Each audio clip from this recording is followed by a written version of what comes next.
This is Hayes Q Jones, your DVD and Blu-ray baller on a budget, and this is HQ Videos for you. If you're new to the channel, welcome. If you're a current subscriber, what's up? You greatly appreciate it. Come on in, make yourself at home. You know the routine. This week for my pickup video takes me back to another Goodwill. This is one right outside of Tampa. Actually found Blu-ray of The Blind Buy and a 80s sitcom that I was looking for to complete the set. Along with that, I have a 60s classic spy show out of print DVD set. I have an out of print 3D. I have my Kino Lorber pick. Just have some bangers in here. But before I get into what I picked up, not only do I collect movies, yes, one of these weird, wild individuals. I actually watch them. And on a weekly basis, I like to share some of the things I've watched, either streaming on the Fire Stick, live in the theater with my family, or actual physical media. My first two picks are actually physical media. The last two are actually streaming movies that I watched. The first one, this is actually a double feature. It's a 1972 drama horror mystery thriller, Tales from the Crypt, the original, not the television series. This is directed by Freddie Francis, produced by Charles W. Fries, written by Milton Sabatsky. This stars Ralph Richardson, Jeffrey Baildon, a very young, attractive Joan Collins, Martin Body, and Chloe Franks. The plot behind this: five strangers encounter the mysterious crypt keeper while viewing old catacombs in the English countryside. Through a series of terrifying stories, each one learns their fate. And for some reason, I thought the Tales of the Crypt television show was the original of the Tales of the Crypt. I'm assuming this is the original. It's an anthology of stories. It gives you kind of, just like the Tales of the Crypt television show, that kind of feel. It's more Twilight Zone-ish kind of, though. It's not really scary horror, is more entertaining horror, especially for the 70s. So you have a couple graphic scenes though, but more or less it's that anthology horror stories type of scenario though, but very entertaining, especially for the 1970s. Tales from the Crypt. My next pick is the double feature. This is the 1973 follow-up, Vault of Horror. This was directed by Roy Ward Barker, produced by Charles W. Fries, written by Al Feldstein. This stars Don Adams, Tom Baker, Michael Craig, Denholm Elliott, Glynis Johns. The plot behind this: the sequel to The Tales of the Crypt, five strangers trapped in a basement vault converse about their recurring nightmares. Their stories include vampires, bodily dismemberment, East Indian mysticism, an insurance scam, and an artist who kills by painting the victim's deaths. Again, very similar to Tales from the Crypt, Vaults from the Horror. Again, not really graphic horror, just kind of Twilight Zone kind of stories with somewhat of an ironic twist. So, but still very entertaining, especially for the early 70s.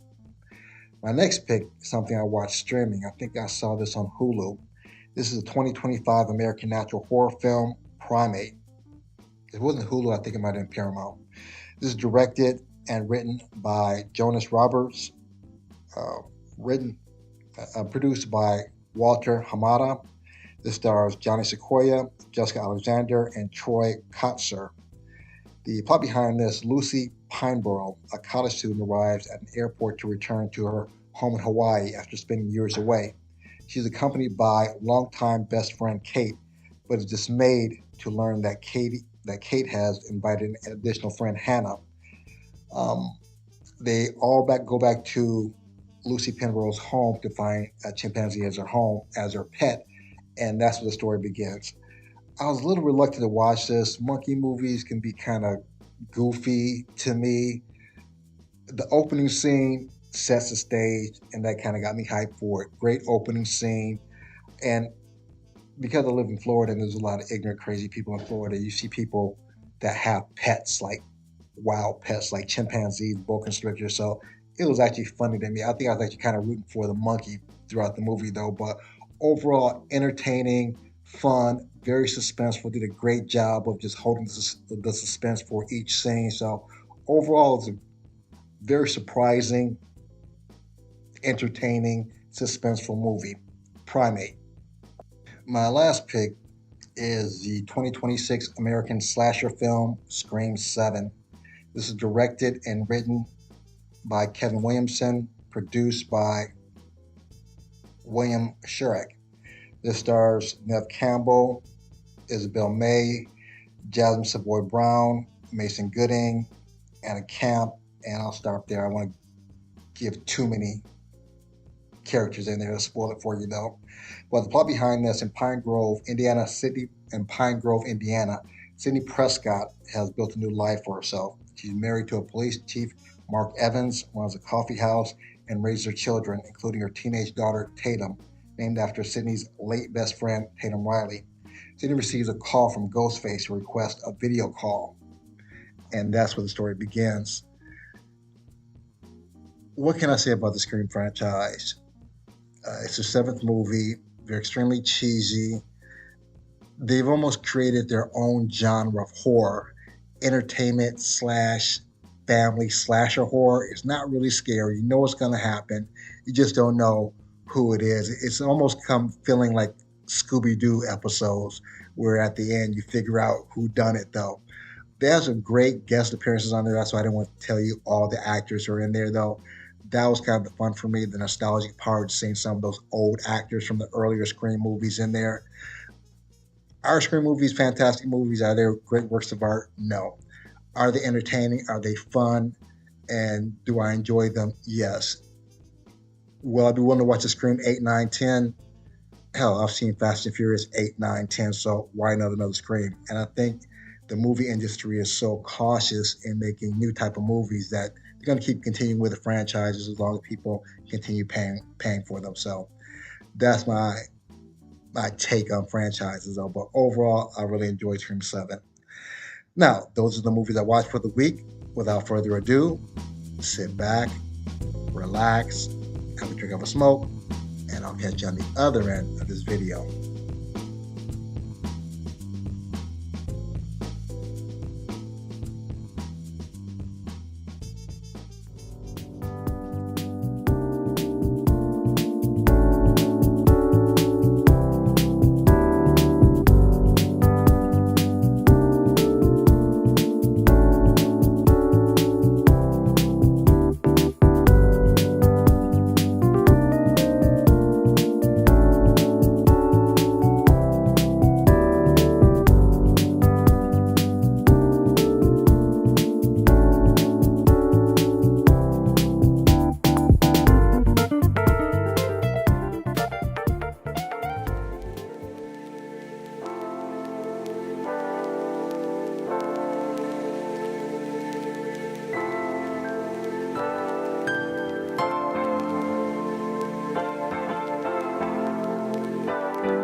We're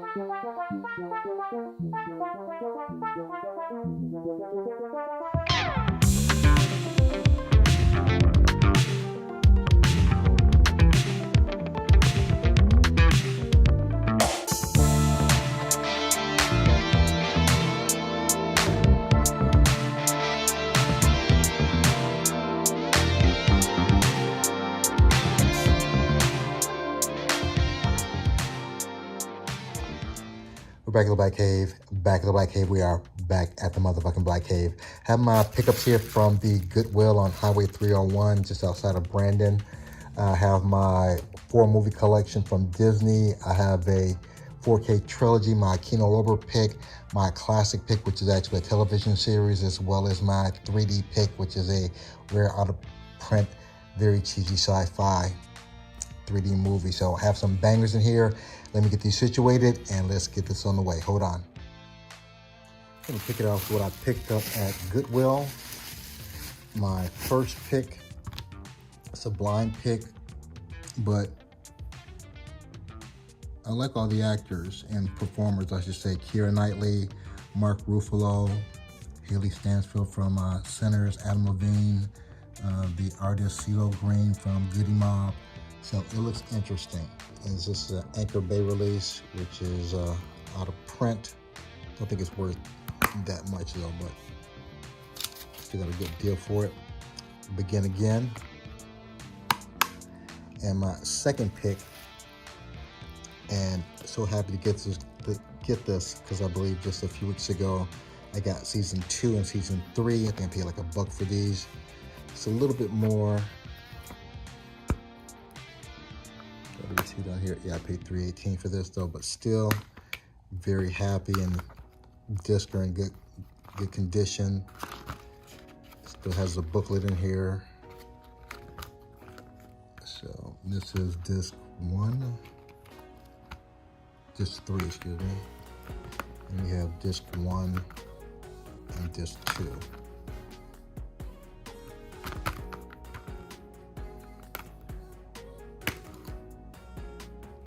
And the Greatest American Hero. And together these was with a whopping $5.67. They gave me some kind of discount, $2.09 discount. So both of these for $5.67.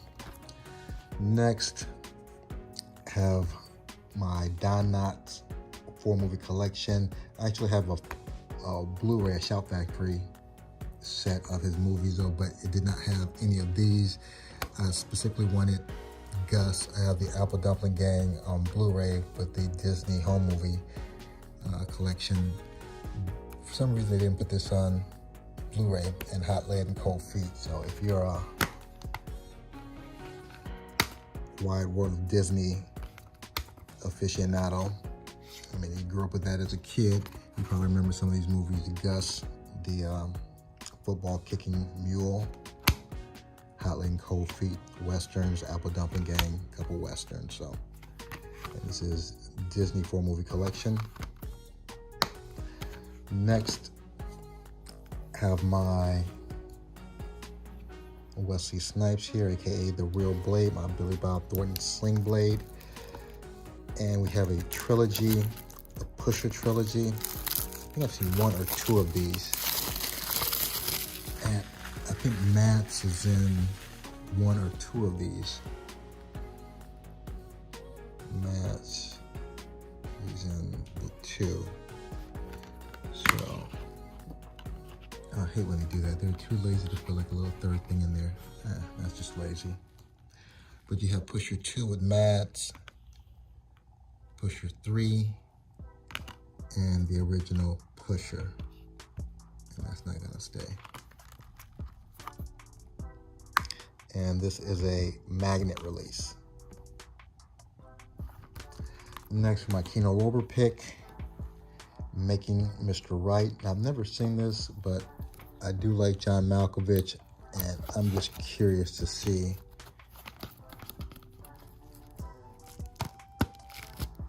how his performance is going to be. And this is actually a very young Malkovich, you can tell by the hair. It's a sci-fi comedy classic Kino Lorber disc with the classic spine. Nice slip cover, Kino Lorber. My 3D pick for the week, Sharktopus 3D. It's a Roger Corman joint. It's a silent picture, so you know it's cheesy. It's Tiberius film. They're not known for their great 3D though, but still, if it just has some depth to it, I'll be happy though. Sharktopus 3D. This was hard to find, but got a very good deal for, I think, 20-25 bucks. And lastly, my classic pick, the third installment of I Spy with Bill Cosby and Robert Culp. This is an Image release, but I believe some of these are also on a Shout Factory release, but I believe even the Shout Factory one is out of print. Let me open this up real quick, very carefully, so I don't cut anything, damage the artwork. And we have disc 15 through 21. I'll try to be brief and swift with this. And I think so far I've watched the first disc from the first season, so really loving it so far. Great soundtrack with a nice kind of James Bond, Peter Gunn feel to it, if you're familiar with Peter Gunn. I think that was a detective show from the 50s or 60s, I believe. You can actually see it on Amazon Prime. Interesting, they have these as the Robert Culp collection. I wonder what that means, why these two are the Robert Culp collection. I'll have to dig a little deeper into that. And one down to the last two.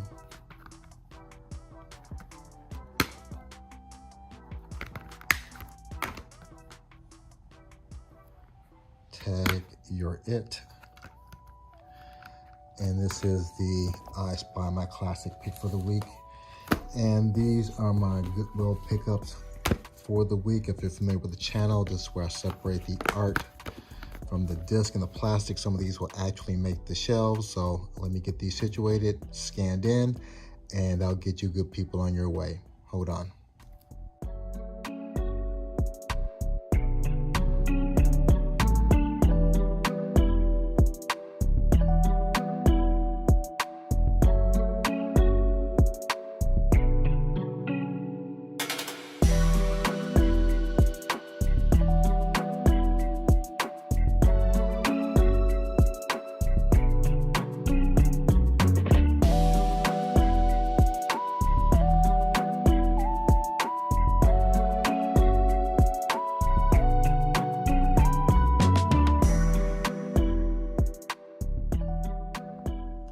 I have everything scanned into my CLZ Movies app. C is in Casablanca, L is in Lilies of the Field, Z is in Zardoz. Let's knock this out.